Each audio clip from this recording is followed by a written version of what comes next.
అలాంటి మళ్ళీ క్లిప్పింగ్ చూసుకోండి. ఆవిడ ఇట్లా గెంటి నేను మీతో మాట్లాడినప్పుడు అవును కదా ఆల్రెడీ టెస్ట్లు ఉండుంటే ఇప్పుడు మళ్ళీ ఎందుకు చేపిస్తున్నారు అని మీరందరూ ఒక్కసారి ఆలోచించి మీరు అదే క్వశ్చన్ రేజ్ చేసి ఉండుంటే ఈరోజు న్యాయం ఇంకొకలా జరుగుండేదేమో నా పక్షాన. నేను చచ్చిపోదాం అనుకున్నాను తెలుసా. మా అమ్మ నన్ను బతికిచ్చింది, ఈరోజు మా అమ్మ లేదు. కానీ ఈ గుడ్ న్యూస్ అయితే అమ్మ వినింది, కానీ మీలో వచ్చింది మా అమ్మ వినలేదు. ఓకే, సో మా అమ్మలో అయితే నేను చచ్చిపోయేదాన్ని. చచ్చిపోతే మీరు అందరూ ఎలా న్యూస్ వేసేవాళ్ళు చెప్పండి. అవమాన భారం తట్టుకోలేక చచ్చిపోయింది హేమ, ఇదే కదా. అమ్మాయి ఏ తప్పు చేయలేదు, మా వల్ల చచ్చిపోయిందని అనుకోవట్లేదు. ఏమండి కోర్టుకి వెళ్తాం, ఒక రేపు చెక్ బౌన్స్ అవ్వచ్చు, లేదా ఇంకోటి అవ్వచ్చు.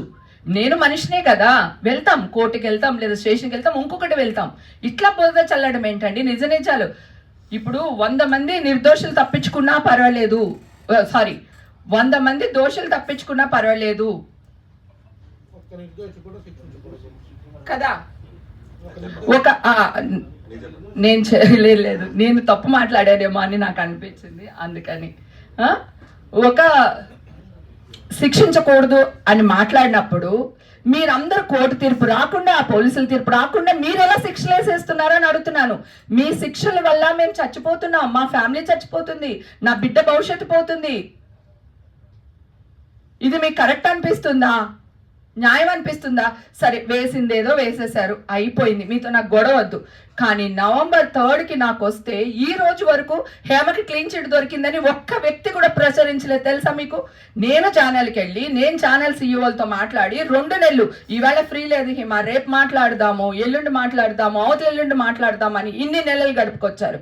ఇప్పుడు కొన్ని ఛానల్స్ వాళ్ళు రియాక్ట్ అయ్యి నా కోసం నేను ఇంకా నా బాధ భరించలేక, లేకపోతే నేను ఇలా ప్రెస్ మీట్ పెడతానేమో, ఇంకోటి ఏదో జరుగుతుందేమో, ఓ మంచికో చెడుకో మళ్ళీ న్యూస్ ప్రచారం చేయడం మొదలు పెట్టారు.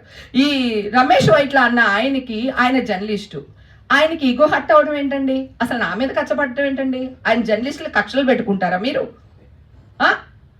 జర్నలిస్టులు ఏంటి, ఉన్నది మెరుగైన సమాజం కోసం ఏ న్యూస్ ఉపయోగపడుతుందో ఆ న్యూస్ వేయడమే కదా.